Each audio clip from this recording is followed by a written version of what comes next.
আসসালামু আলাইকুম, সবাইকে শুভ সকাল। আর আজকে রাত্রে খাওয়ার পরে সুগার হয়েছিল, এই ভাত আমি রাত্রে পানি দিয়ে রাখছিলাম। এখন এই পানি ভাত আমি খাইতেছি। যে পেঁয়াজ নিছি, মরিচ নিছি, আর আছে শুকনা লাল মরিচের ভর্তা, আছে একটু শুটকির ভর্তা। ভালোই লাগে। রাত্রে কিছু ভাত থাকলে এভাবে পানি দিয়ে রাখলে সকালে নাস্তার মতো খাওয়া যায়। আর পানি ভাতের নাস্তাটা সকালে হলে সারাটা দিন ঠান্ডা থাকে পেট।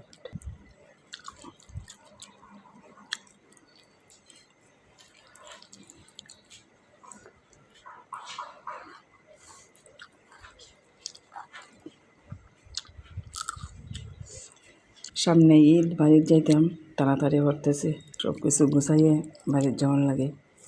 এই যে গল্প করতে করতে একবারে আমার প্লেট খালি, শেষ প্লেট।